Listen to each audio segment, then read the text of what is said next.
The Haunted Man and the Ghost's Bargain by Charles Dickens. Chapter 2. The Gift Diffused. A small man sat in a small parlour, partitioned off from a small shop by a small screen, pasted all over with small scraps of newspapers. In company with the small man was almost any amount of small children you may please to name. At least, it seemed so. They made, in that very limited sphere of action, such an imposing effect in point of numbers. Of these small fry, two had, by some strong machinery, been got into bed in a corner, where they might have reposed, snugly enough, in the sleep of ignorance, but for a constitutional propensity to keep awake, and also to scuffle in and out of bed. The immediate occasion of these predatory dashes at the waking world was the construction of an oyster-shell wall in a corner by two other youths of tender age, on which fortification the two in bed made harassing descents, like those accursed Picts and Scots who beleaguer the early historical studies of most young Britons, and then withdrew to their own territory. In addition to the stir attendant on these inroads, and the retorts of the invaded, who pursued hotly and made lunges at the bedclothes under which the marauders took refuge, another little boy, in another little bed, contributed his mitre of confusion to the family stock by casting his boots upon the waters. In other words, by launching these and several small objects, inoffensive in themselves, though of a hard substance considered as missiles, at the disturbers of his repose, who were not slow to return these compliments. Besides which, another little boy, the biggest there, but still little, was tottering to and fro, bent on one side, and considerably affected in his knees by the weight of a large baby, where he was supposed, by a friction that obtains sometimes in sanguine families, to be hushed to sleep. But, oh, the inexhaustible regions of contemplation and watchfulness into which this baby's eyes were then only beginning to compose themselves to stare over his unconscious shoulder. It was a very Moloch of a baby, on whose insatiate altar the whole existence of this particular young brother was offered up a daily sacrifice. Its personality may be said to have consisted in its never being quiet in any one place for 5 consecutive minutes, and never going to sleep when required. Tetterby's baby was as well known in the neighbourhood as the postman or the potboy. It roved from doorstep to doorstep in the arms of little Johnny Tetterby, and lagged heavily at the rear of troops of juveniles who followed the tumblers or the monkey, and came up, all on one side, a little too late for everything that was attractive, from Monday morning until Saturday night. Wherever childhood congregated to play, there was little Moloch making Johnny fag and toil. Wherever Johnny desired to stay, little Moloch became fractious and would not remain. Whenever Johnny wanted to go out, Moloch was asleep and must be watched. Whenever Johnny wanted to stay at home, Moloch was awake and must be taken out. Yet Johnny was verily persuaded that it was a faultless baby, without its peer in the realm of England, and was quite content to catch meek glimpses of things in general from behind its skirts or over its limp, flapping bonnet, and to go staggering about with it like a very little porter with a very large parcel, which was not directed to anybody and could never be delivered anywhere. The small man, who sat in the small parlour, making fruitless attempts to read his newspaper peaceably in the midst of this disturbance, was the father of the family, and the chief of the firm described in the inscription over the little shop front, by the name and title of A. Tetterby & Co., Newsman. Indeed, strictly speaking, he was the only personage answering to that designation, as Co. was a mere poetical abstraction, altogether baseless and impersonal. Tetterby's was the corner shop in Jerusalem Buildings. There was a good show of literature in the window, chiefly consisting of picture newspapers out of date, and serial pirates and footpads. Walking sticks likewise, and marbles were included in the stock in trade. It had once extended into the light confectionery line, but it would seem that those elegancies of life were not in demand about Jerusalem Buildings, for nothing connected with that branch of commerce remained in the window, except a sort of small glass lantern containing a languishing mass of bull's-eyes, which had melted in the summer and congealed in the winter, until all hope of ever getting them out, or of eating them without eating the lantern too, was gone forever. Tetterby's had tried its hand at several things. It had once made a feeble little dart at the toy business, for, in another lantern, there was a heap of minute wax dolls, all sticking together upside down in the direst confusion, with their feet on one another's heads, and a precipitate of broken arms and legs at the bottom. It had made a move in the millinery direction, which a few dry, wiry bonnet shapes remained in a corner of the window to attest. It had fancied that a living might lie hidden in the tobacco trade, and had stuck up a representation of a native of each of the 3 integral portions of the British Empire in the act of consuming that fragrant weed, with a poetic legend attached, importing that united in one cause they sat and joked. One chewed tobacco, one took snuff, one smoked. But nothing seemed to have come of it, except flies. Time had been when it had put a forlorn trust in imitative jewellery, for in one pane of glass there was a card of cheap seals, and another of pencil cases, and a mysterious black amulet of inscrutable intention labelled 9pence. But to that hour Jerusalem Buildings had bought none of them. In short, Tetterby's had tried so hard to get a livelihood out of Jerusalem Buildings in one way or other, and appeared to have done so indifferently in all, that the best position in the firm was too evidently Coe's. Coe, as a bodiless creation, being untroubled with the vulgar inconveniences of hunger and thirst, being chargeable neither to the poor's rates nor the assessed taxes, and having no young family to provide for.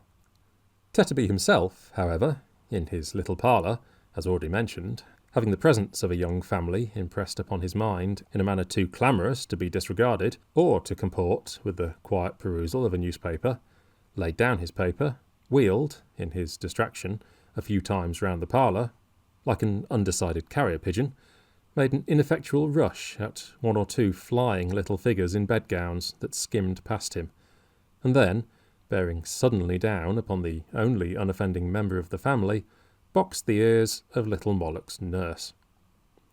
"You bad boy," said Mr. Tetterby, "haven't you any feeling for your poor father after the fatigues and anxieties of a hard winter's day, since 5 o'clock in the morning? But must you wither his rest, and corrode his latest intelligence with your vicious tricks? Isn't it enough, sir, that your brother Dolphus is toiling and moiling in the fog and cold, and you lolling in the lap of luxury with a baby, and everything you can wish for?" said Mr. Tetterby, heaping this up as a great climax of blessings. "But must you make a wilderness of home, and maniacs of your parents? Must you, Johnny, eh?" At each interrogation, Mr. Tetterby made a feint of boxing his ears again, but thought better of it, and held his hand. "Oh, father," whimpered Johnny, "when I wasn't doing anything, I'm sure, but taking such care of Sally, and getting her to sleep. Oh, father." "I wish my little woman would come home," said Mr. Tetterby, relenting and repenting. "I only wish my little woman would come home. I ain't fit to deal with 'em. They make my head go round, and get the better of me.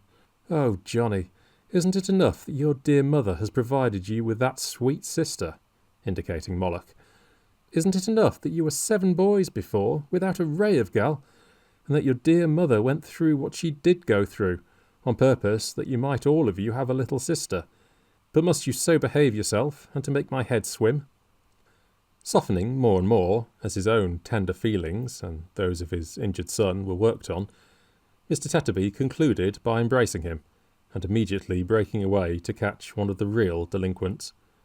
a reasonably good start occurring, he succeeded, after a short but smart run, and some rather severe cross-country work under and over the bedsteads, and in and out among the intricacies of the chairs, in capturing this infant, whom he condignly punished and bore to bed. This example had a powerful and apparently mesmeric influence upon him of the boots, who instantly fell into a deep sleep, though he had been, but a moment before, broad awake, and in the highest possible feather. Nor was it lost upon the two young architects, who retired to bed in an adjoining closet, with great privacy and speed.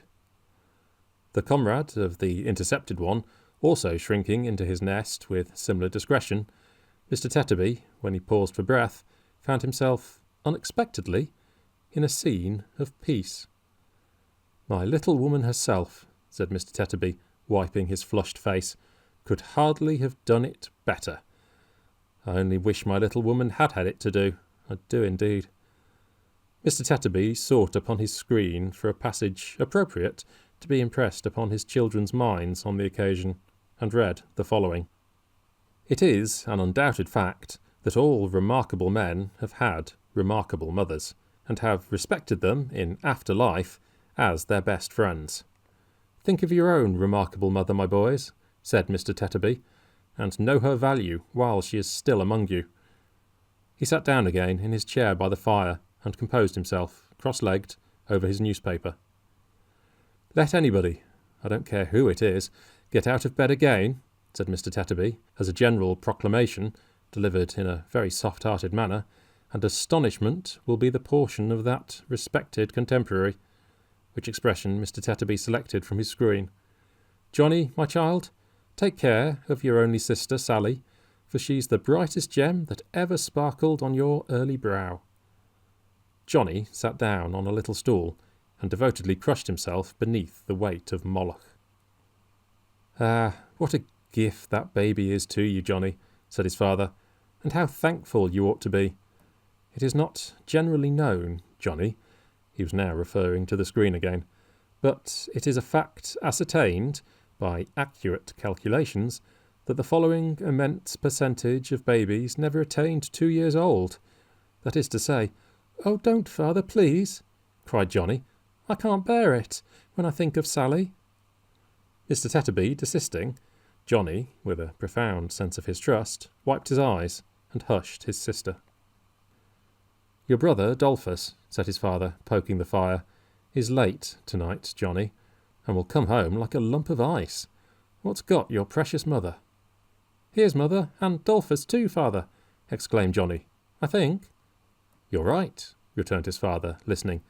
"Yes, that's the footstep of my little woman." The process of induction, by which Mr. Tetterby had come to the conclusion that his wife was a little woman, was his own secret. She would have made 2 editions of himself very easily. Considered as an individual, she was rather remarkable for being robust and portly, but considered with reference to her husband, her dimensions became magnificent. Nor did they assume a less imposing proportion when studied with reference to the size of her 7 sons, who were but diminutive. In the case of Sally, however, Mrs. Tetterby had asserted herself at last, as nobody knew better than the victim Johnny, who weighed and measured that exacting idol every hour in the day. Mrs. Tetterby, who had been marketing and carried a basket, threw back her bonnet and shawl, and, sitting down, fatigued, commanded Johnny to bring his sweet charge to her straightway for a kiss. Johnny, having complied, and gone back to his stool, and again crushed himself, Master Adolphus Tetterby, who had by this time unwound his torso out of a prismatic comforter, apparently interminable, requested the same favour. Johnny having again complied, and again gone back to his stool, and again crushed himself, Mr. Tetterby, struck by a sudden thought, preferred the same claim on his own parental part. The satisfaction of this third desire completely exhausted the sacrifice, who had hardly breath enough left to get back to his stool, crush himself again, and pant at his relations. "Whatever you do, Johnny," said Mrs. Tetterby, shaking her head, Take care of her, or never look your mother in the face again. Nor your brother, said Adolphus. Nor your father, Johnny, said Mr. Tetterby. Johnny, much affected by this conditional renunciation of him, looked down at Moloch's eyes to see that they were all right so far, and skilfully patted her back, which was uppermost, and rocked her with his foot. "Are you wet, Dolphus, my boy?" said his father. "Come and take my chair and dry yourself." "No, father, thank ye," said Adolphus, smoothing himself down with his hands. "I ain't very wet, I don't think. Does my face shine much, father?" "Well, it does look waxy, my boy," returned Mr. Tetterby. "It's the weather, father," said Adolphus, polishing his cheeks on the worn sleeve of his jacket. "What with rain and sleet and wind and snow and fog, my face gets quite brought out into a rash sometimes, and shines, it does. Oh, don't it, though?" Master Adolphus was also in the newspaper line of life, being employed by a more thriving firm than his father and co.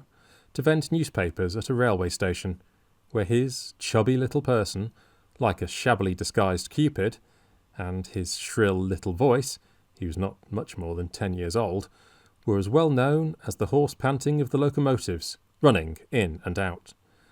His juvenility might have been at some loss for a harmless outlet in this early application of traffic, but for a fortunate discovery he made of a means of entertaining himself and of dividing the long day into stages of interest without neglecting business.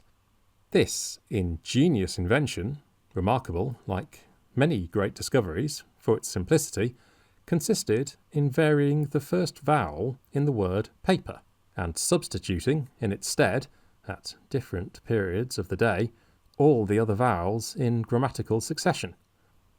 Thus, before daylight in the winter-time, he went to and fro in his little oilskin cap and cape, and his big comforter, piercing the heavy air with his cry of "Morning paper," which, about an hour before noon, changed to "Morning pepper," which, at about 2, changed to "Morning pipper," which, in a couple of hours, changed to "Morning popper," and so declined with the sun into "Evening pupper," to the great relief and comfort of this young gentleman's spirits.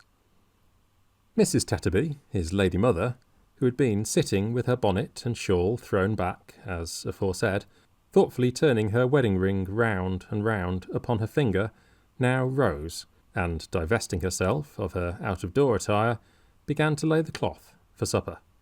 "Ah, dear me, dear me, dear me," said Mrs. Tetterby. "That's the way the world goes."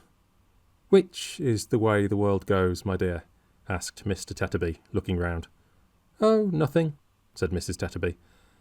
Mr. Tetterby elevated his eyebrows, folded his newspaper afresh, and carried his eyes upon it, and down it, and across it, but was wandering in his attention, and not reading it. Mrs. Tetterby, at the same time, laid the cloth, but rather as if she were punishing the table than preparing the family supper, hitting it unnecessarily hard with the knives and forks, slapping it with the plates, dinting it with the salt cellar, and coming heavily down upon it with the loaf. "Ah, dear me, dear me, dear me," said Mrs. Tetterby. "That's the way the world goes." "My duck," returned her husband, looking round again, "you said that before. Which is the way the world goes?" "Oh, nothing," said Mrs. Tetterby. "Sophia," remonstrated her husband, "you said that before too." "Well, I'll say it again if you like," returned Mrs. Tetterby. "Oh, nothing. There. And again if you like. Oh, nothing. There. And again if you like. Oh, nothing. Now then." Mr. Tetterby brought his eye to bear upon the partner of his bosom, and said, in mild astonishment, "My little woman, what has put you out?" "I'm sure I don't know," she retorted. "Don't ask me. Who said I was put out at all? I never did." Mr. Tetterby gave up the perusal of his newspaper as a bad job, and taking a slow walk across the room, with his hands behind him and his shoulders raised, his gait according perfectly with the resignation of his manner, addressed himself to his 2 eldest offspring. "Your supper will be ready in a minute, Dolphus," said Mr. Tetterby. "Your mother has been out in the wet, to the cook's shop, to buy it. It was very good of your mother so to do. You shall get some supper too, very soon, Johnny. Your mother's pleased with you, my man, for being so attentive to your precious sister." Mrs. Tetterby, without any remark, but with a decided subsidence of her animosity towards the table, finished her preparations, and took, from her ample basket, a substantial slab of hot peas pudding, wrapped in paper, and a basin covered with a saucer, which, on being uncovered, sent forth an odour so agreeable that the 3 pair of eyes in the 2 beds opened wide and fixed themselves upon the banquet. Mr. Tetterby, without regarding this tacit invitation to be seated, stood repeating slowly, "Yes, yes, your supper will be ready in a minute. Dolphus, your mother went out in the wet, to the cook's shop to buy it.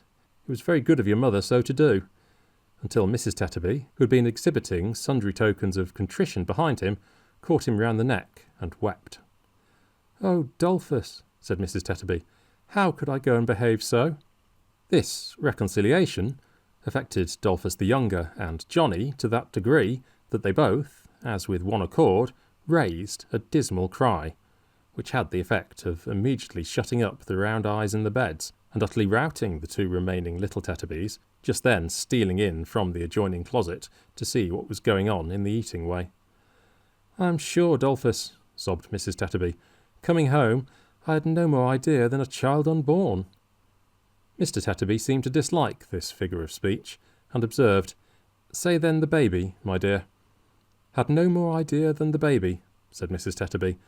"Johnny, don't look at me, but look at her, or she'll fall out of your lap and be killed, and then you'll die in agonies of a broken heart, and serve you right. No more idea I hadn't than that darling, of being cross when I came home. But somehow, Dolphus—" Mrs. Tetterby paused, and again turned her wedding ring round and round upon her finger. "I see," said Mr. Tetterby. "I understand. My little woman was put out.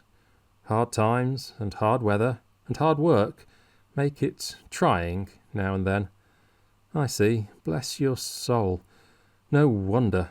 Dolph, my man," continued Mr. Tetterby, exploring the basin with a fork, "here's your mother been and brought, at the cook's shop, besides peas pudding, a whole knuckle of a lovely roast leg of pork, with lots of crackling left upon it, and with seasoning gravy and mustard quite unlimited. Hand in your plate, my boy, and begin while it's simmering." Master Adolphus, needing no second summons, received his portion with eyes rendered moist by appetite, and withdrawing to his particular stool, fell upon his supper tooth and nail. Johnny was not forgotten, but received his rations on bread, lest he should, in a flush of gravy, trickle any on the baby. He was required, for similar reasons, to keep his pudding, when not on active service, in his pocket. There might have been more pork on the knucklebone, which knucklebone the carver at the cook's shop had assuredly not forgotten in carving for previous customers, but there was no stint of seasoning, and that is an accessory dreamily suggesting pork, and pleasantly cheating the sense of taste. The peas pudding, too, the gravy and mustard, like the Eastern rose in respect of the nightingale, if they were not absolutely pork, had lived near it. So, upon the whole, there was the flavour of a middle-sized pig. It was irresistible to the Tetterbys in bed, who, though professing to slumber peacefully, crawled out when unseen by their parents, and silently appealed to their brothers for any gastronomic token of fraternal affection. They, not hard of heart, presenting scraps in return. It resulted that a party of light skirmishers in nightgowns were careering about the parlour all through supper, which harassed Mr. Tetterby exceedingly, and once or twice imposed upon him the necessity of a charge, before which these guerrilla troops retired in all directions and in great confusion. Mrs. Tetterby did not enjoy her supper. There seemed to be something on Mrs. Tetterby's mind. At one time she laughed without reason, and at another time she cried without reason, and at last she laughed and cried together, in a manner so very unreasonable that her husband was confounded. "My little woman," said Mr. Tetterby, "if the world goes that way, it appears to go the wrong way, and to choke you." "Give me a drop of water," said Mrs. Tetterby, struggling with herself, "and don't speak to me for the present, or take any notice of me. Don't do it." Mr. Tetterby, having administered the water, turned suddenly on the unlucky Johnny, who was full of sympathy, and demanded why he was wallowing there in gluttony and idleness, instead of coming forward with the baby, that the sight of her might revive his mother.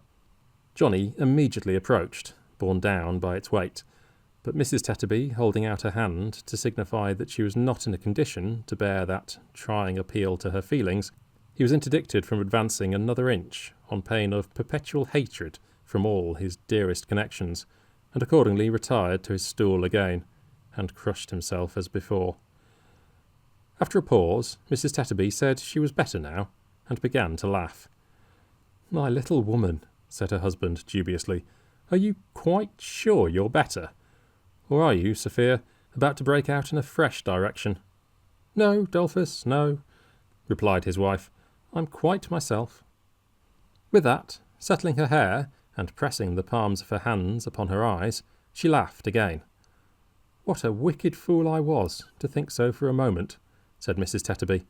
"Come near, Adolphus, and let me ease my mind, and tell you what I mean. Let me tell you all about it." Mr. Tetterby bringing his chair closer, Mrs. Tetterby laughed again, gave him a hug, and wiped her eyes. "You know, Dolphus, my dear," said Mrs. Tetterby, "that when I was single, I might have given myself away in several directions. At one time, 4 after me at once. 2 of them were sons of Mars." "We're all sons of Mars, my dear," said Mr. Tetterby, "jointly with Pars." "I don't mean that," replied his wife. "I mean soldiers, sergeants." "Oh," said Mr. Tetterby. "Well, Dolphus, I'm sure I never think of such things now, to regret them, and I'm sure I've got as good a husband, and would do as much to prove that I was fond of him, as any little woman in the world," said Mr. Tetterby. "Very good, very good." If Mr. Tetterby had been 10 feet high, he could not have expressed a gentler consideration for Mrs. Tetterby's fairy-like stature, and if Mrs. Tetterby had been 2 feet high, she could not have felt it more appropriately her due. "But you see, Dolphus," said Mrs. Tetterby, "this being Christmas time, when all people who can make holiday, and when all people who have got money like to spend some, I did, somehow, get a little out of sorts when I was in the streets just now. There were so many things to be sold, such delicious things to eat, such fine things to look at, such delightful things to have, and there was so much calculating and calculating necessary before I durst lay out a 6pence for the commonest thing, and the basket was so large and wanted so much in it, and my stock of money was so small, and would go such a little way. You hate me, don't you, Dolphus?" "Not quite," said Mr. Tetterby, "as yet." "Well, I'll tell you the whole truth," pursued his wife penitently, "and then perhaps you will. I felt all this so much when I was trudging about in the cold, and when I saw a lot of other calculating faces and large baskets trudging about too, that I began to think whether I mightn't have done better and been happier if I hadn't—" The wedding ring went round again, and Mrs. Tetterby shook her downcast head as she turned it. "I see," said her husband quietly. "If you hadn't married at all, or if you had married somebody else." "Yes," sobbed Mrs. Tetterby, "that's really what I thought. Do you hate me now, Dolphus?" "Why, no," said Mr. Tetterby. "I don't find that I do, as yet." Mrs. Tetterby gave him a thankful kiss, and went on. "I begin to hope you won't, now, Dolphus, though I'm afraid I haven't told you the worst. I can't think what came over me. I don't know whether I was ill, or mad, or what I was, but I couldn't call up anything that seemed to bind us to each other, or to reconcile me to my fortune. All the pleasures and enjoyments we had ever had, they seemed so poor and insignificant, I hated them. I could have trodden on them, and I could think of nothing else except our being poor, and the number of mouths there were at home." Well, well, my dear, said Mr. Tetterby, shaking her hand encouragingly. That's truth, after all.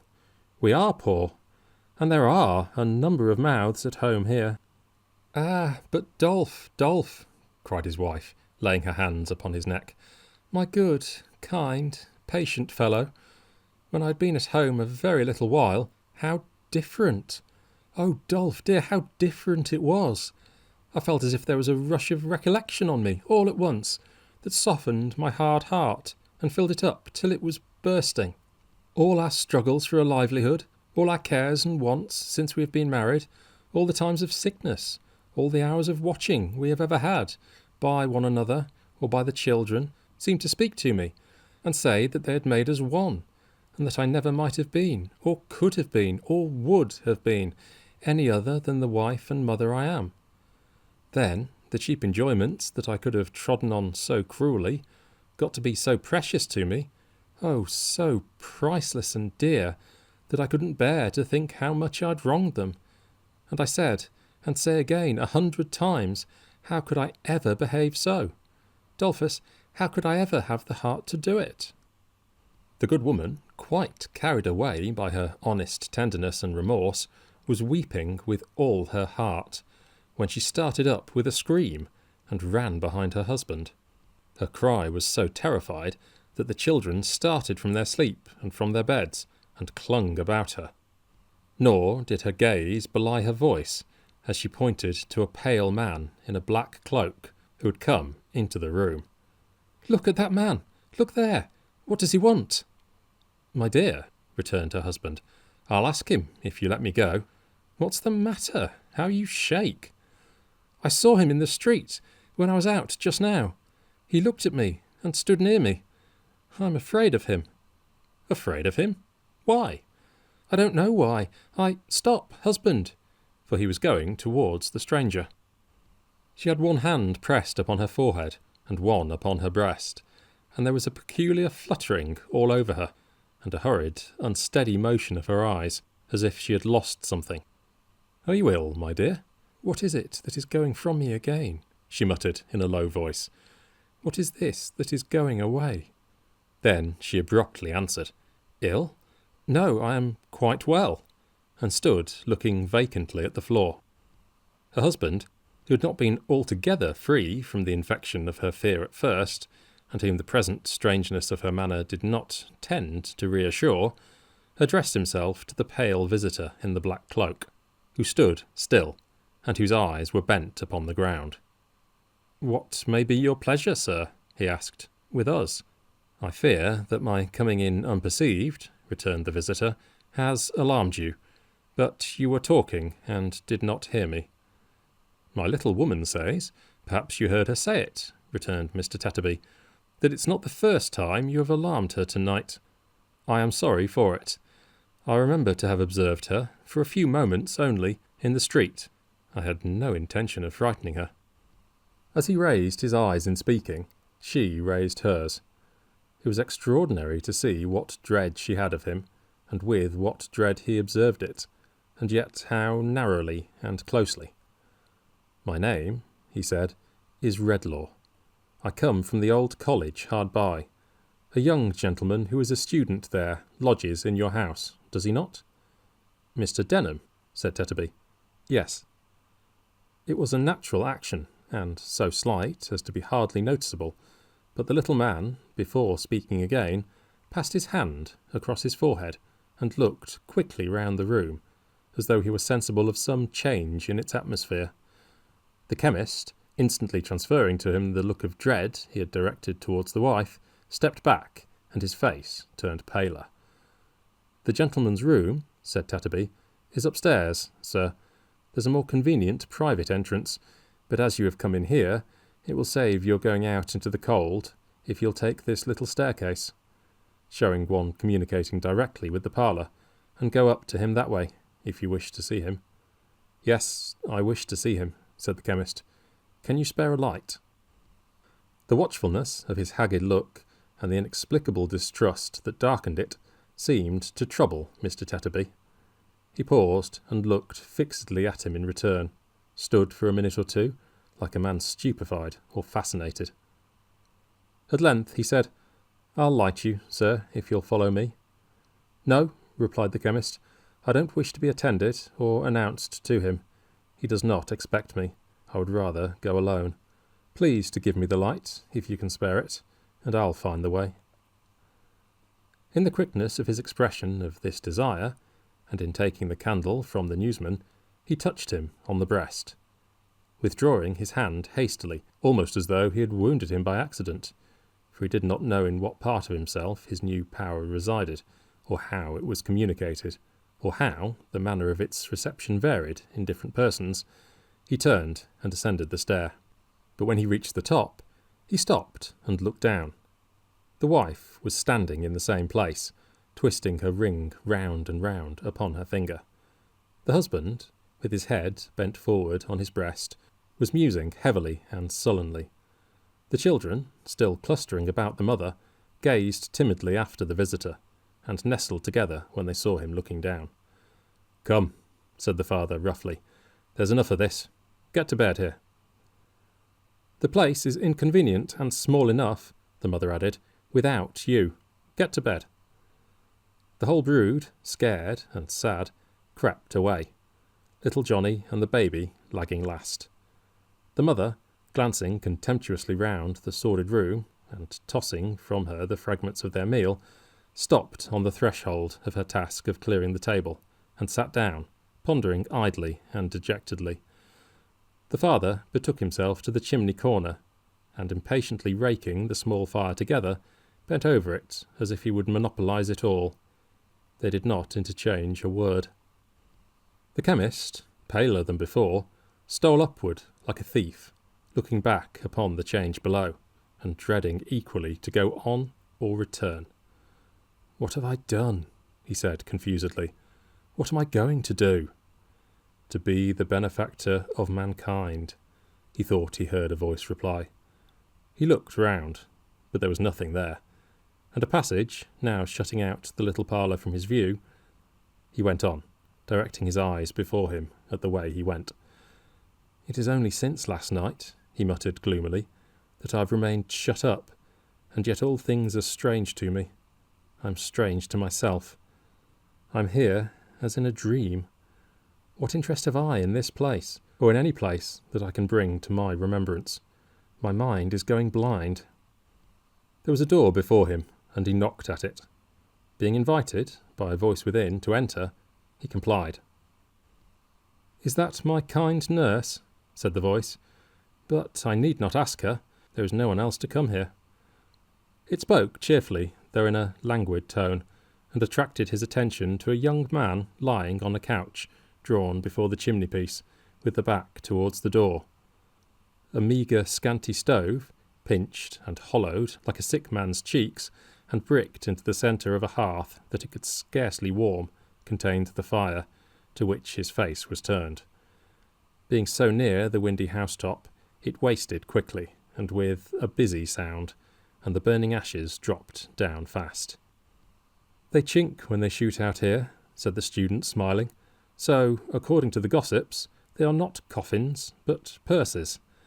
I shall be well and rich yet, some day, if it please God, and shall live, perhaps, to love a daughter Milly, in remembrance of the kindest nature and the gentlest heart in the world." He put up his hand, as if expecting her to take it, but, being weakened, he lay still, with his face resting on his other hand, and did not turn round. The chemist glanced about the room, at the student's books and papers, piled upon a table in a corner, where they, and his extinguished reading lamp, now prohibited and put away, told of the attentive hours that had gone before this illness, and perhaps caused it, at such signs of his old health and freedom as the out-of-door attire that hung idle on the wall, at those remembrances of other and less solitary scenes, the little miniature upon the chimney-piece, and the drawing of home, at that token of his emulation, perhaps, in some sort, of his personal attachment to, the framed engraving of himself, the looker-on.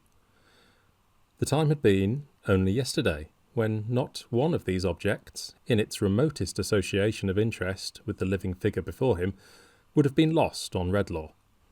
Now they were but objects, or, if any gleam of such connection shot upon him, it perplexed and not enlightened him, as he stood looking round with a dull wonder.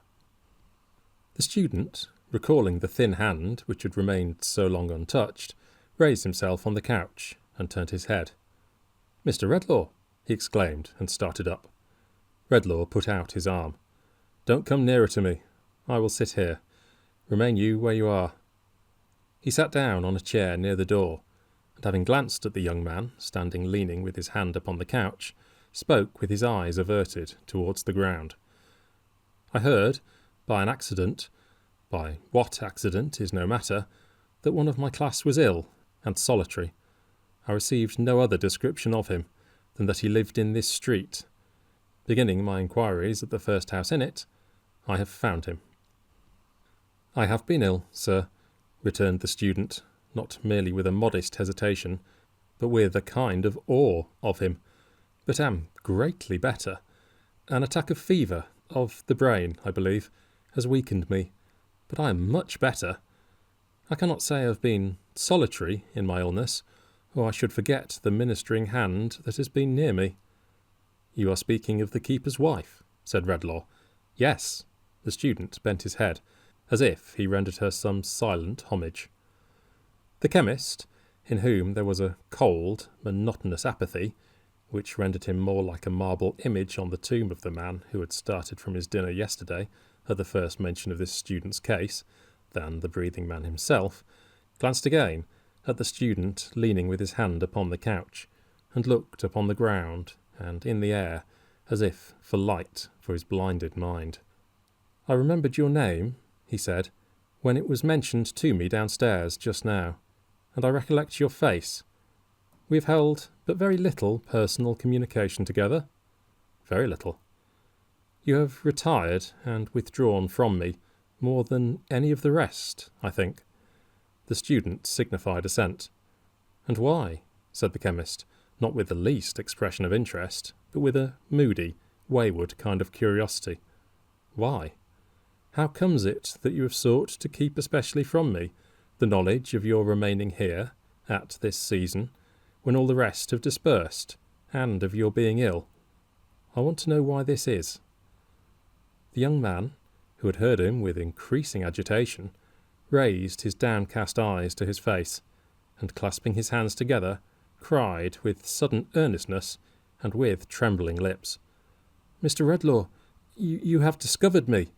You know my secret." "Secret?" said the chemist harshly. "I know." "Yes. Your manner, so different from the interest and sympathy which endear you to so many hearts, your altered voice, the constraint there is in everything you say, and in your looks," replied the student, "warn me that you know me.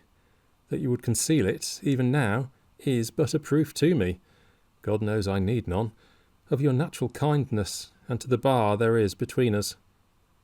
A vacant and contemptuous laugh was all his answer. "But, Mr. Redlaw," said the student, "as a just man, and a good man, think how innocent I am, except in name and descent, of participation in any wrong inflicted on you, or any sorrow you have borne." "Sorrow?" said Redlaw, laughing. "Wrong? What are those to me?" "For heaven's sake," entreated the shrinking student, "do not let the mere interchange of a few words with me change you like this, sir. Let me pass again from your knowledge and notice. Let me occupy my old reserved and distant place among those whom you instruct. Know me only by the name I have assumed, and not by that of Longford." "Longford?" exclaimed the other. He clasped his head with both his hands, and for a moment turned upon the young man his own intelligent and thoughtful face, but the light passed from it, like the sunbeam of an instant, and it clouded as before. "The name my mother bears, sir," faltered the young man. "The name she took, when she might, perhaps, have taken one more honoured.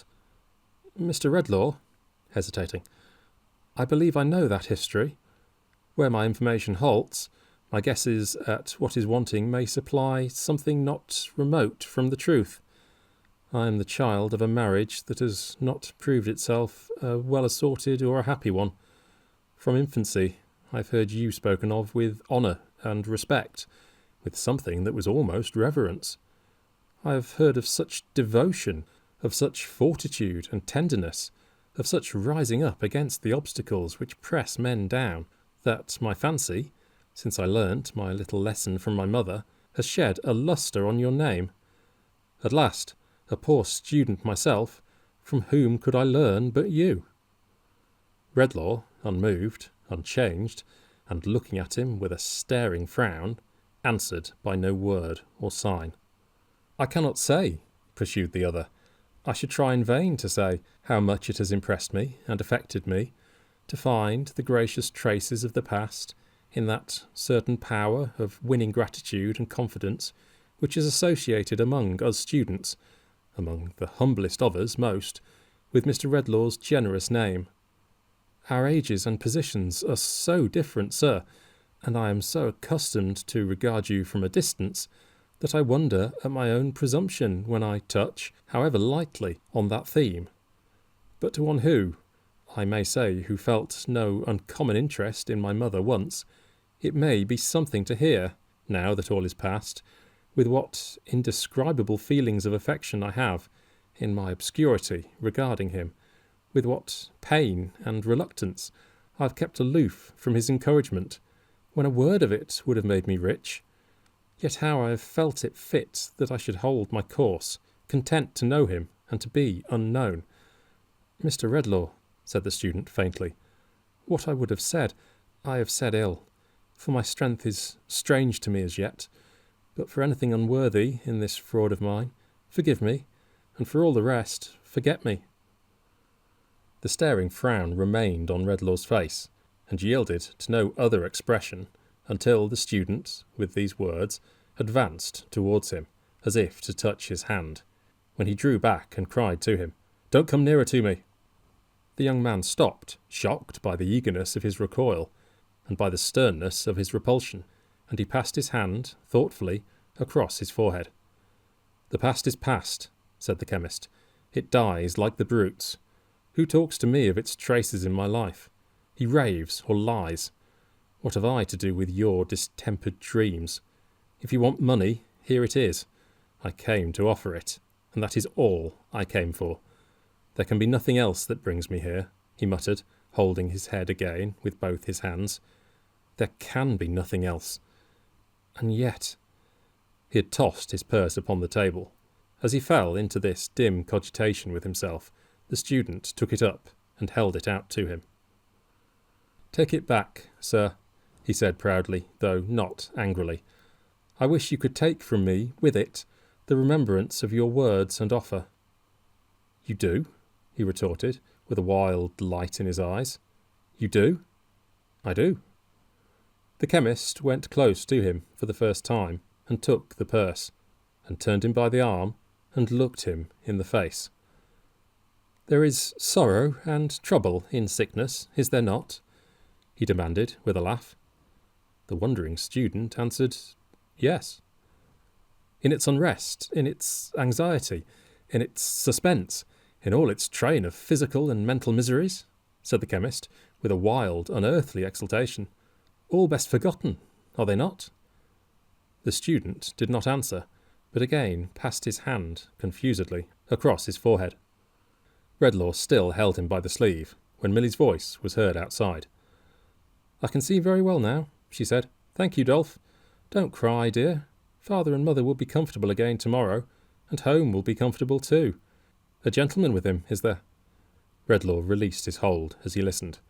"I feared from the first moment," he murmured to himself, "to meet her. There is a steady quality of goodness in her that I dread to influence. I may be the murderer of what is tenderest and best within her bosom." She was knocking at the door. "Shall I dismiss it as an idle foreboding, or still avoid her?" he muttered, looking uneasily around. She was knocking at the door again. "Of all the visitors who could come here," he said, in a hoarse, alarmed voice, turning to his companion, "this is the one I should desire most to avoid. Hide me." The student opened a frail door in the wall, communicating where the garret roof began to slope towards the floor, with a small inner room. Redlaw passed in hastily, and shut it after him. The student then resumed his place upon the couch, and called to her to enter. "Dear Mr. Edmund," said Milly, looking round, "they told me there was a gentleman here." "There is no one here but I." "There has been someone." Yes, there has been someone."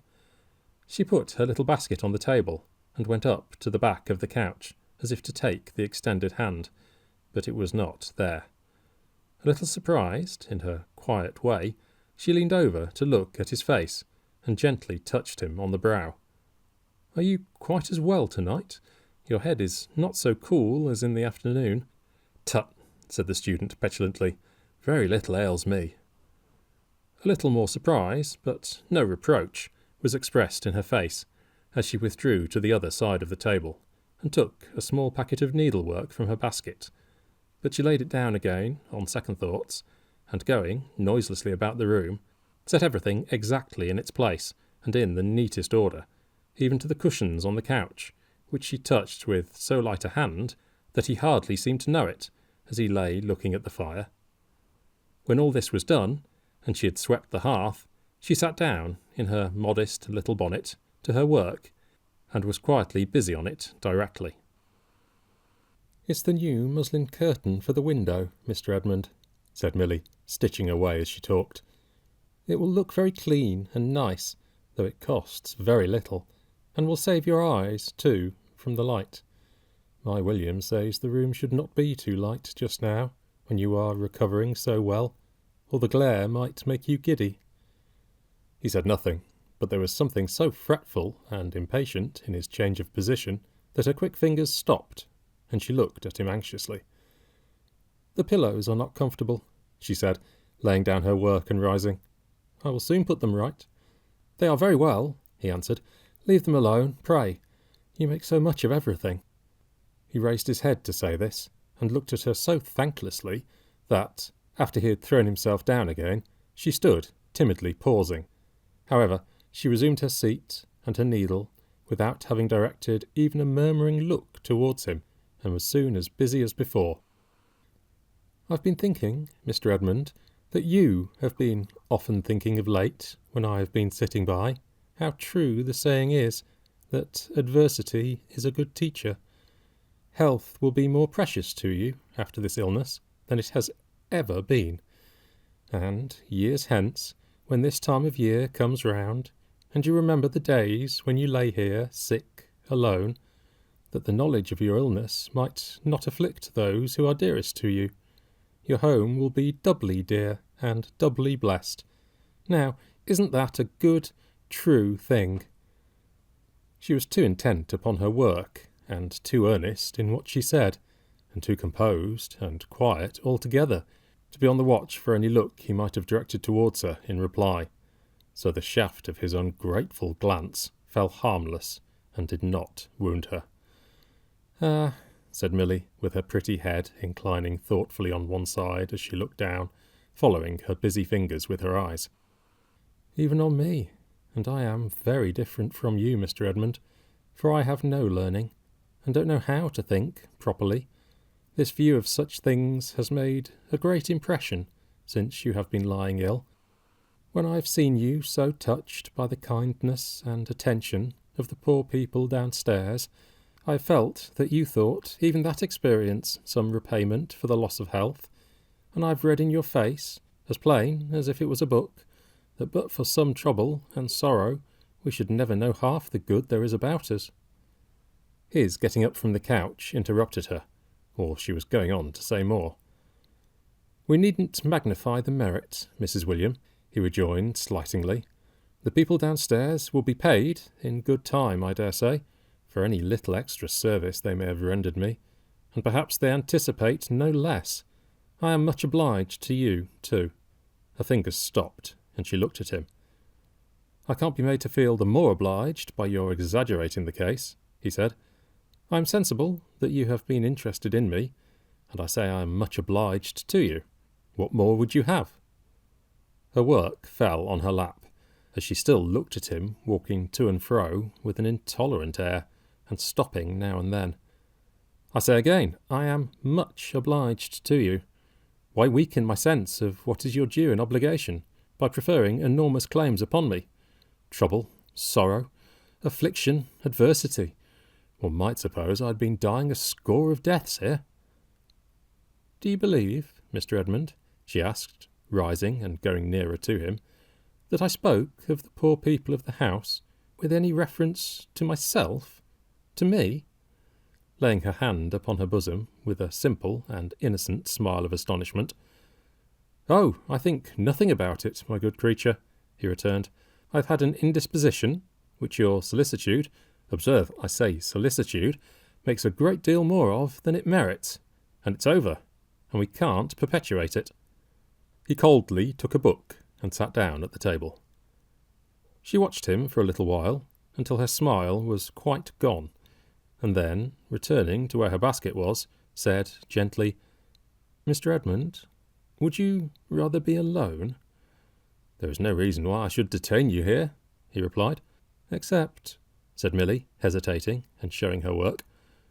"Oh, the curtain," he answered with a supercilious laugh. "That's not worth staying for." She made up the little packet again and put it in her basket.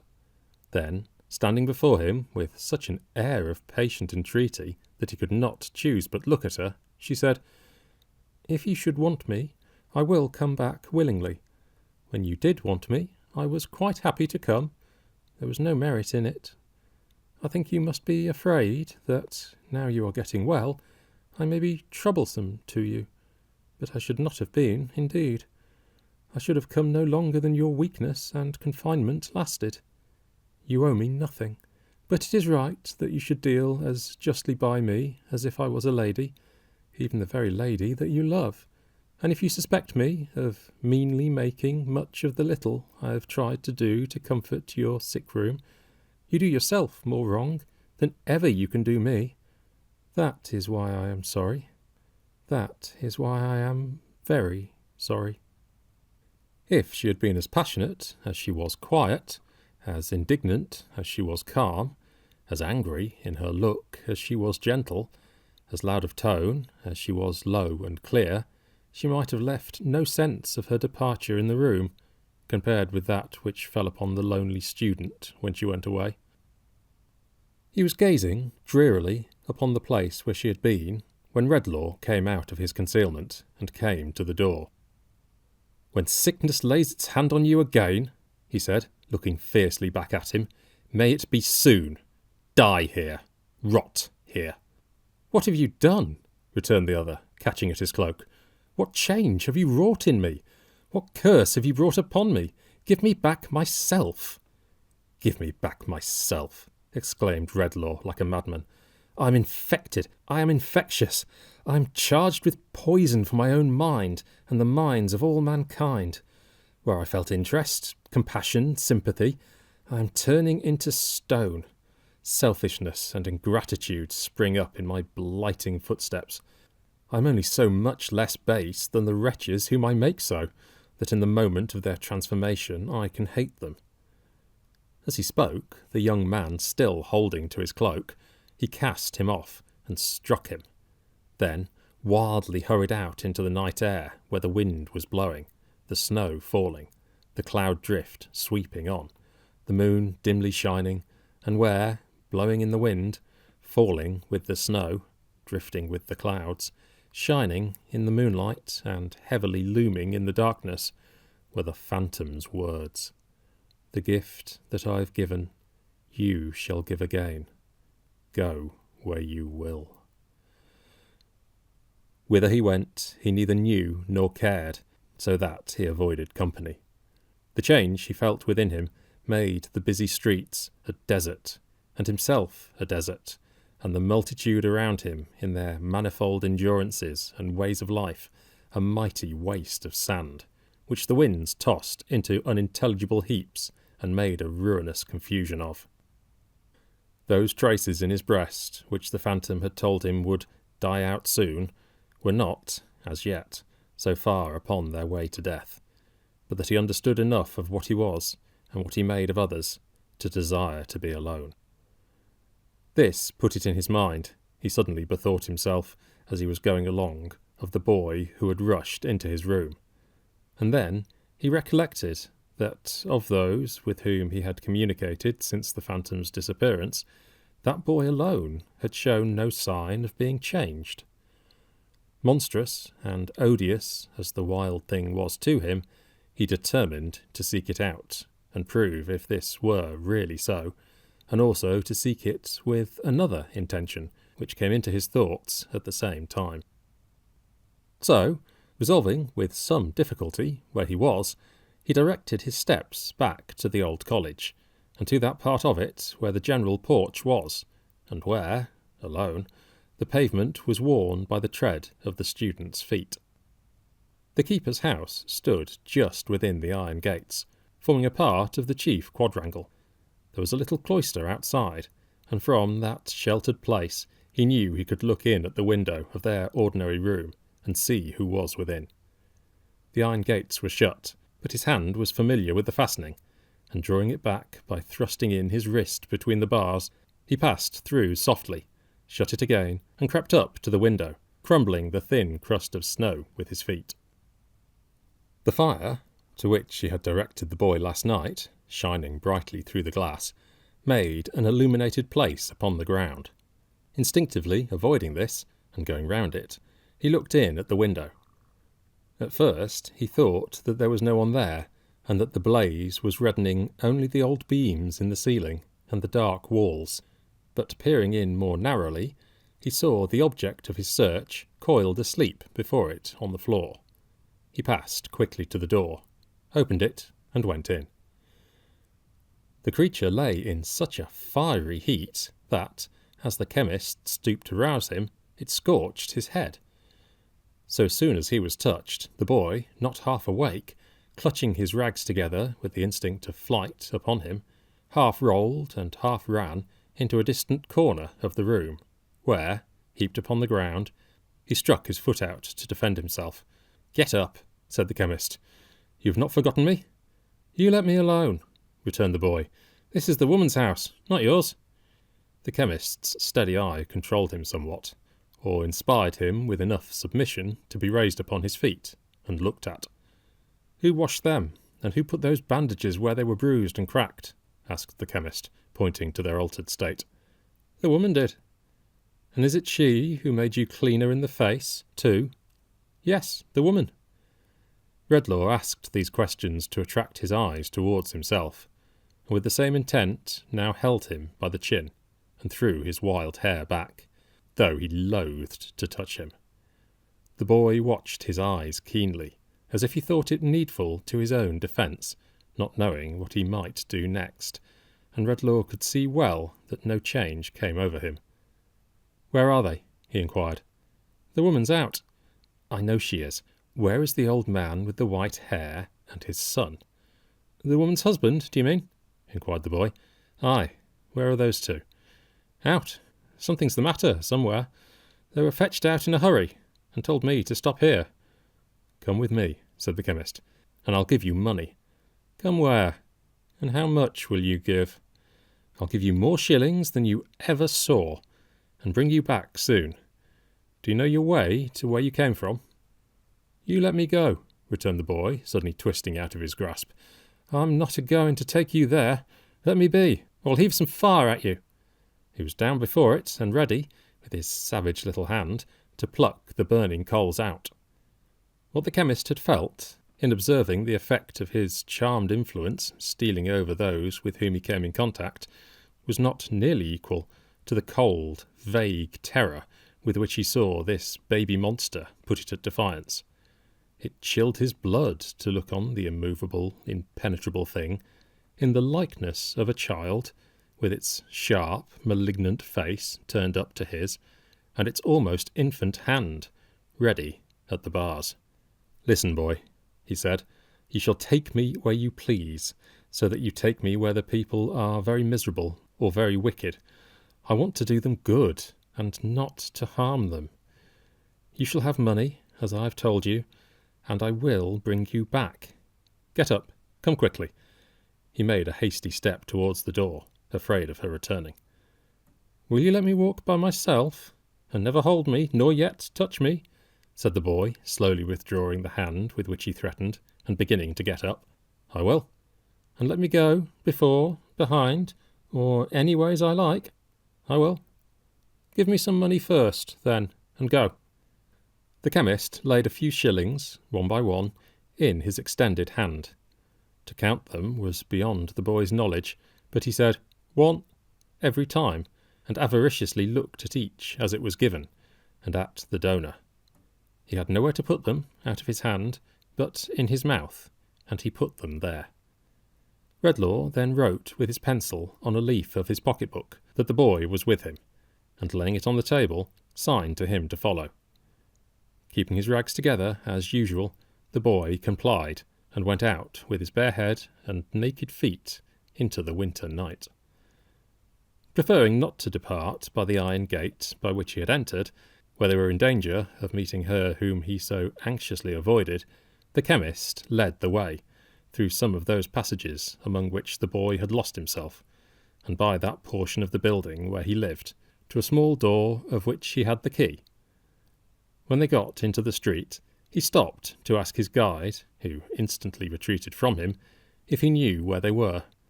The savage thing looked here and there, and at length, nodding his head, pointed in the direction he designed to take. Redlaw going on at once, he followed, something less suspiciously, shifting his money from his mouth into his hand, and back again into his mouth, and stealthily rubbing it bright upon his shreds of dress as he went along. 3 times in their progress they were side by side. 3 times they stopped, being side by side. 3 times the chemist glanced down at his face, and shuddered as it forced upon him one reflection. The first occasion was when they were crossing an old churchyard, and Redlaw stopped among the graves, utterly at a loss how to connect them with any tender, softening, or consolatory thought. The second was when the breaking forth of the moon induced him to look up at the heavens, where he saw her in her glory, surrounded by a host of stars he still knew by the names and histories which human science has appended to them, but where he saw nothing else he had been wont to see, felt nothing he had been wont to feel, in looking up there on a bright night. The third was when he stopped to listen to a plaintive strain of music, but could only hear a tune made manifest to him by the dry mechanism of the instruments and his own ears, with no address to any mystery within him, without a whisper in it of the past or of the future, powerless upon him as the sound of last year's running water or the rushing of last year's wind. At each of these 3 times he saw with horror that, in spite of the vast intellectual distance between them, and their being unlike each other in all physical respects, the expression on the boy's face was the expression on his own. They journeyed on for some time, now through such crowded places that he often looked over his shoulder, thinking he had lost his guide, but generally finding him within his shadow on his other side, now by ways so quiet that he could have counted his short, quick, naked footsteps coming on behind, until they arrived at a ruinous collection of houses, and the boy touched him and stopped. "In there," he said, pointing out one house where there were scattered lights in the windows, and a dim lantern in the doorway, with "Lodgings for Travellers" painted on it. Redlaw looked about him, from the houses to the waste piece of ground on which the houses stood, or rather did not altogether tumble down, unfenced, undrained, unlighted, and bordered by a sluggish ditch, from that to the sloping line of arches, part of some neighbouring viaduct or bridge with which it was surrounded, and which lessened gradually towards them, until the last but one was a mere kennel for a dog, the last a plundered little heap of bricks. From that to the child close to him, cowering and trembling with the cold, and limping on one little foot, while he coiled the other round his leg to warm it, yet staring at all these things with that frightful likeness of expression so apparent in his face that Redlaw started from him. "In there," said the boy, pointing out the house again. "I'll wait." "Will they let me in?" asked Redlaw. "Say you're a doctor," he answered with a nod. "There's plenty ill here." Looking back on his way to the house door, Redlaw saw him trail himself upon the dust and crawl within the shelter of the smallest arch, as if he were a rat. He had no pity for the thing, but he was afraid of it, and when it looked out of its den at him, he hurried to the house as a retreat. "Sorrow, wrong, and trouble," said the chemist, with a painful effort at some more distinct remembrance, "at least haunt this place darkly. He can do no harm who brings forgetfulness of such things here." With these words he pushed the yielding door and went in. There was a woman sitting on the stairs, either asleep or forlorn, whose head was bent down on her hands and knees. As it was not easy to pass without treading on her, and as she was perfectly regardless of his near approach, he stopped and touched her on the shoulder. Looking up, she showed him quite a young face, but one whose bloom and promise were all swept away, as if the haggard winter should unnaturally kill the spring. With little or no show of concern on his account, she moved nearer to the wall, to give him a wider passage. "What are you?" said Redlaw, pausing, with his hand upon the broken stair rail. "What do you think I am?" she answered, showing him her face again. He looked upon the ruined temple of God, so lately made, so soon disfigured, and something which was not compassion, for the springs in which a true compassion for such miseries has its rise were dried up in his breast, but which was nearer to it, for the moment, than any feeling that had lately struggled into the darkening, but not yet wholly darkened, night of his mind, mingled a touch of softness with his next words. "I'm come here to give relief, if I can," he said. "Are you thinking of any wrong?" She frowned at him, and then laughed, and then her laugh prolonged itself into a shivering sigh as she dropped her head again and hid her fingers in her hair. "Are you thinking of a wrong?" he asked once more. "I am thinking of my life," she said, with a momentary look at him. He had a perception that she was one of many, and that he saw the type of thousands, when he saw her, drooping at his feet. "What are your parents?" he demanded. "I had a good home once. My father was a gardener, far away in the country. Is he dead?" "He's dead to me. All such things are dead to me. You, a gentleman, and not know that." She raised her eyes again and laughed at him. "Girl," said Redlaw sternly, "before this death, of all such things, was brought about, was there no wrong done to you? In spite of all that you can do, does no remembrance of wrong cleave to you? Are there not times upon times when it is misery to you?" So little of what was womanly was left in her appearance, that now, when she burst into tears, he stood amazed. But he was more amazed, and much disquieted, to note that in her awakened recollection of this wrong, the first trace of her old humanity and frozen tenderness appeared to show itself. He drew a little off, and in doing so observed that her arms were black, her face cut, and her bosom bruised. "What brutal hand has hurt you so?" he asked. "My own. I did it myself," she answered quickly. "It is impossible." "I swear I did. He didn't touch me. I did it to myself, in a passion, and threw myself down here. He wasn't near me. He never laid a hand upon me." In the white determination of her face, confronting him with this untruth, he saw enough of the past perversion and distortion of good surviving in that miserable breast, to be stricken with remorse that he had ever come near her. "Sorrow, wrong, and trouble," he muttered, turning his fearful gaze away. "All that connects her with the state from which she has fallen has those roots.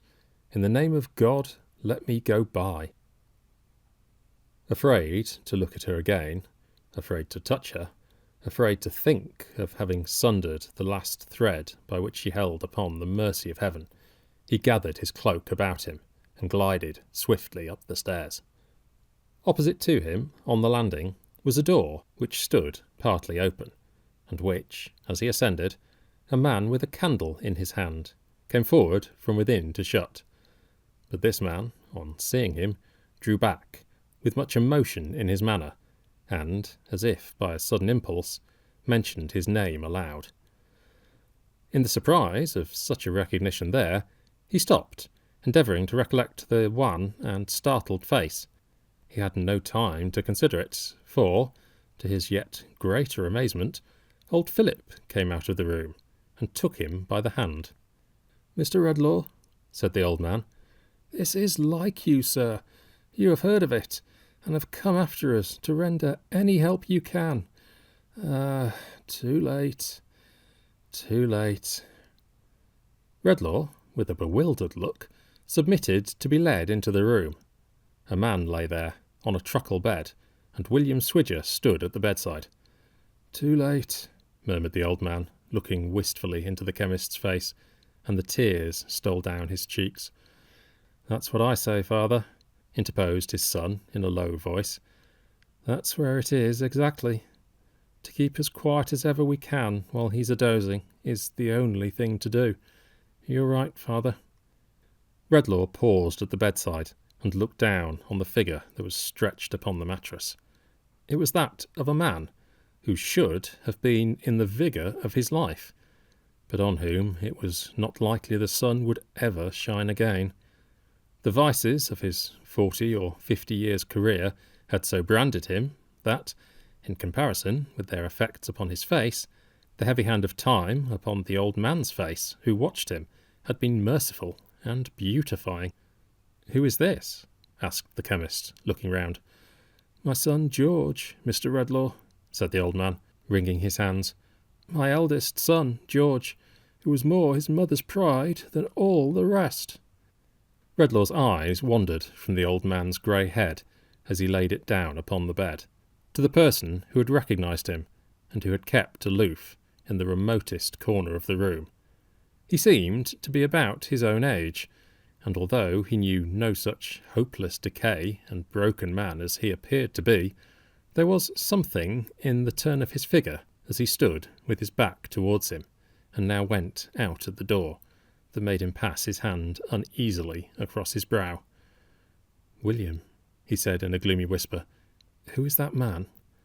"Why, you see, sir," returned Mr. William, "that's what I say myself. Why should a man ever go and gamble, and the like of that, and let himself down, inch by inch, till he can't let himself down any lower?" "Has he done so?" asked Redlaw, glancing after him with the same uneasy action as before. "Just exactly that, sir," returned William Swidger, "as I'm told. He knows a little about medicine, sir, it seems, and having been wayfaring towards London with my unhappy brother that you see here," Mr. William passed his coat sleeve across his eyes, "and being lodging upstairs for the night, what I say, you see, is that strange companions come together here sometimes. He looked in to attend upon him, and came for us at his request. What a mournful spectacle, sir! But that's where it is. It's enough to kill my father." Redlaw looked up at these words, and, recalling where he was, and with whom, and the spell he carried with him, which his surprise had obscured, retired a little, hurriedly, debating with himself whether to shun the house that moment or remain.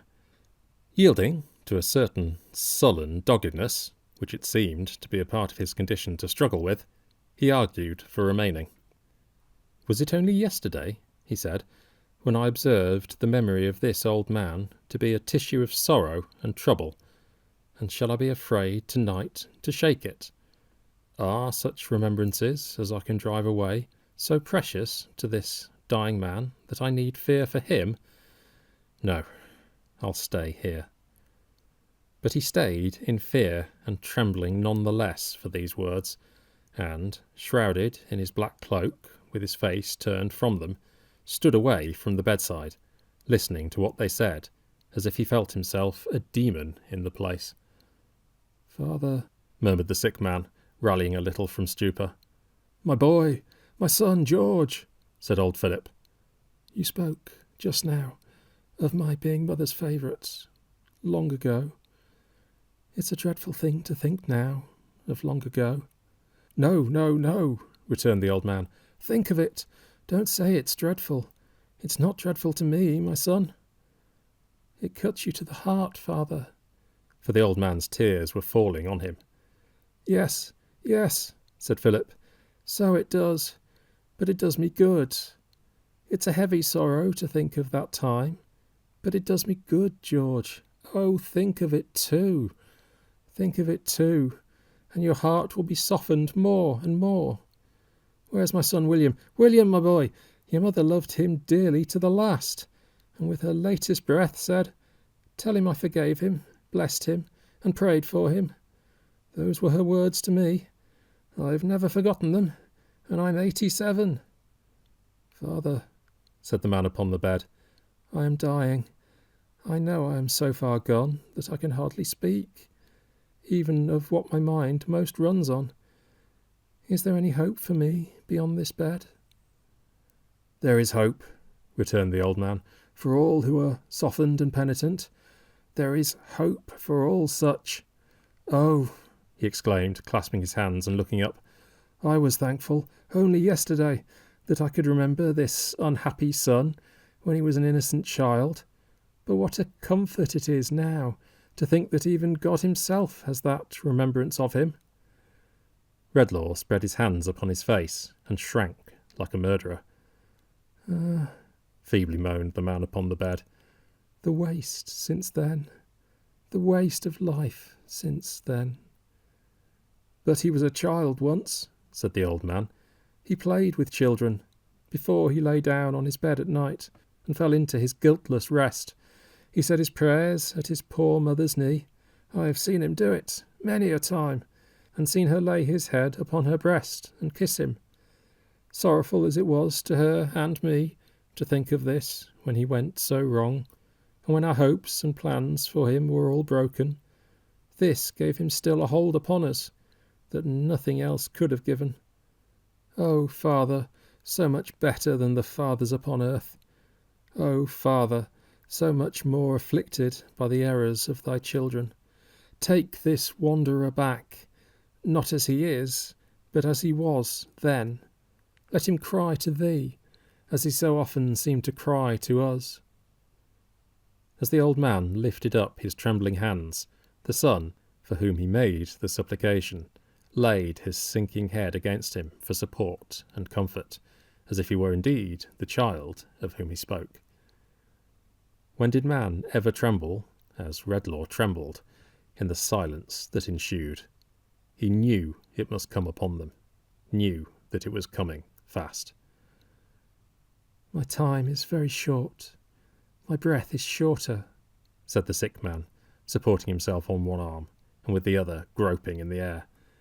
And I remember there is something on my mind concerning the man who was here just now. Father and William, wait, is there really anything in black out there? Yes, yes, it is real, said his aged father. Is it a man? What I say myself, George, interposed his brother, bending kindly over him. It's Mr. Redlaw. I thought I had dreamed of him. Ask him to come here. The chemist, whiter than the dying man, appeared before him. Obedient to the motion of his hand, he sat upon the bed. It has been so ripped up tonight, sir, said the sick man, laying his hand upon his heart, with a look in which the mute, imploring agony of his condition was concentrated, by the sight of my poor old father, and the thought of all the trouble I have been the cause of, and all the wrong and sorrow lying at my door, that— Was it the extremity to which he had come, or was it the dawning of another change that made him stop? That what I can do right, with my mind running on so much, so fast, I'll try to do. There was another man here. Did you see him?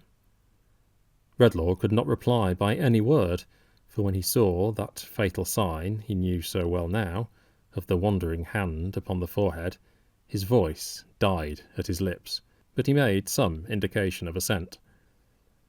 He is penniless, hungry, and destitute. He is completely beaten down, and has no resource at all. Look after him, Lose no time. I know he has it in his mind to kill himself." It was working. It was on his face. His face was changing, hardening, deepening in all its shades, and losing all its sorrow. "Don't you remember? Don't you know him?" he pursued. He shut his face out for a moment with the hand that again wandered over his forehead, and then it lowered on Redlaw, reckless, ruffianly, and callous. "Why, damn you," he said, scowling round, "what have you been doing to me here? I've lived bold, and I mean to die bold. To the devil with you!" And so lay down upon his bed, and put his arms up over his head and ears, as resolute from that time to keep out all access, and to die in his indifference. If Redlaw had been struck by lightning, it could not have struck him from the bedside with a more tremendous shock. But the old man, who had left the bed while his son was speaking to him, now returned, avoided it quickly likewise, and with abhorrence. "Where's my boy William?" said the old man hurriedly. "William, come away from here. We'll go home." "Home, father?" returned William. "Are you going to leave your own son?" "Where's my own son?" replied the old man. "Where? Why, there." "That's no son of mine," said Philip, trembling with resentment. "No such wretch as that has any claim on me. My children are pleasant to look at, and they wait upon me, and get my meat and drink ready, and are useful to me. I've a right to it. I'm 87. "You're old enough to be no older," muttered William, looking at him grudgingly, with his hands in his pockets. "I don't know what good you are myself. We could have a deal more pleasure without you." "My son, Mr. Redlaw," said the old man. "My son, too. The boy talking to me of my son. Why, what has he ever done to give me any pleasure, I should like to know?" "I don't know what you've ever done to give me any pleasure," said William sulkily. "Let me think," said the old man. "For how many Christmas times running have I sat in my warm place, and never had to come out in the cold night air, and have made good cheer, without being disturbed by such uncomfortable, wretched sight as him there? Is it 20, William?" "Nearer 40, it seems," he muttered. "Why, when I looked at my father, sir, and come to think of it," addressing Redlaw, with an impatience and irritation that were quite new, "I'm whipped if I can see anything in him but a calendar than ever so many years of eating and drinking, and making himself comfortable, over and over again." I'm 87, said the old man, rambling on, childishly and weakly, "and I don't know as I ever was much put out by anything. I'm not going to begin now, because of what he calls my son. He's not my son. I've had a power of pleasant times. I recollect once— No, I don't. No, it's broken off. It was something about a game of cricket and a friend of mine, but it's somehow broken off. I wonder who he was. I suppose I liked him, and I wonder what became of him. I suppose he died, but I don't know, and I don't care neither. I don't care a bit." In his drowsy chuckling and the shaking of his head, he put his hands into his waistcoat pockets. In one of them he found a bit of holly, left there probably last night, which he now took out and looked at. "Berries, eh?" said the old man. It's a pity they're not good to eat. I recollect, when I was a little chap, about as high as that, and out a-walking with— let me see, who was I out a-walking with? No, I don't remember how that was.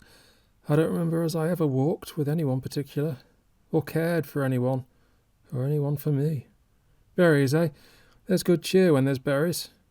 Well, I ought to have my share of it, and to be waited on, and kept warm and comfortable, for I'm 87, and a poor old man. I'm 87. 87. The drivelling, pitiable manner in which, as he repeated this, he nibbled at the leaves and spat the morsels out, the cold, uninterested eye with which his youngest son, so changed, regarded him, the determined apathy with which his eldest son lay hardened in his sin, impressed themselves no more on Redlaw's observation, for he broke his way from the spot to which his feet seemed to have been fixed, and ran out of the house. His guide came crawling forth from his place of refuge, and was ready for him before he reached the arches. Back to the woman's?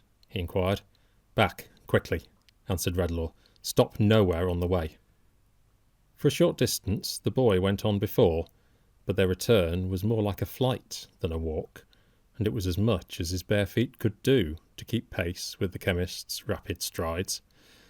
Shrinking from all who passed, shrouded in his cloak and keeping it drawn closely about him, as though there were mortal contagion in any fluttering touch of his garments, he made no pause until they reached the door by which they had come out. He unlocked it with his key, went in, accompanied by the boy, and hastened through the dark passages to his own chamber. The boy watched him as he made the door fast, and withdrew behind the table when he looked round. "Come," he said, "don't you touch me. You've not brought me here to take my money away." Redlaw threw some more upon the ground. He flung his body on it immediately, as if to hide it from him, lest the sight of it should tempt him to reclaim it, and not until he saw him seated by his lamp, with his face hidden in his hands, began furtively to pick it up. When he had done so, he crept near the fire, and, sitting down in a great chair before it, took from his breast some broken scraps of food, and fell to munching, and to staring at the blaze, and now and then to glancing at his shillings, which he kept clenched up in a bunch in one hand. "And this," said Redlaw, gazing on him with increased repugnance and fear, "is the only one companion I have left on earth." How long it was before he was aroused from his contemplation of this creature, whom he dreaded so, whether half an hour or half the night, he knew not. But the stillness of the room was broken by the boy, whom he had seen listening, starting up and running towards the door. "Here's the woman coming," he exclaimed. The chemist stopped him on his way, at the moment when she knocked. "Let me go to her, will you?" said the boy. "Not now," returned the chemist. "Stay here. Nobody must pass in or out of the room now." "Who's that?" "It's I, sir," cried Milly. "Pray, sir, let me in." "No, not for the world," he said. Mr. Redlaw, pray, sir, let me in." "What is the matter?" he said, holding the boy. "The miserable man you saw is worse, and nothing I can say will wake him from his terrible infatuation. William's father has turned childish in a moment. William himself is changed. The shock has been too sudden for him. I cannot understand him. He is not like himself. Oh, Mr. Redlaw, pray advise me, help me." "No, no, no," he answered. "Mr. Redlaw, dear sir, George has been muttering in his doze about the man you saw there, who, he fears, will kill himself." "Better he should do it than come near me." "He says, in his wandering, that you know him, that he was your friend once, long ago, that he is the ruined father of a student here. My mind misgives me of the young gentleman who has been ill. What is to be done? How is he to be followed? How is he to be saved? Mr. Redlaw, pray, oh, pray advise me, help me." All this time he held the boy, who was half mad to pass him and let her in. "Phantoms, punishers of impious thoughts," cried Redlaw, gazing round in anguish. "Look upon me. From the darkness of my mind, let the glimmering of contrition that I know is there shine up and show my misery. In the material world, as I have long taught, nothing can be spared. No step or atom in the wondrous structure could be lost without a blank being made in the great universe. I know, now, that it is the same with good and evil, happiness and sorrow in the memories of men. Pity me, relieve me." There was no response, but her help me, let me in," and the boys struggling to get to her. "Shadow of myself, spirit of my darker hours," cried Redlaw in distraction, "come back and haunt me day and night, but take this gift away. Or, if it must still rest with me, deprive me of the dreadful power of giving it to others. Undo what I have done, leave me benighted, but restore the day to those whom I have cursed. As I have spared this woman from the first, and as I never will go forth again, but will die here, with no hand to tend me, save this creature's, who is proof against me. Hear me!" The only reply still was the boy struggling to get to her, while he held him back, and the cry, increasing in its energy, "Help! Let me in! He was your friend once. How shall he be followed? How shall he be saved? They are all changed. There is no one else to help me. Pray, pray, let me in!"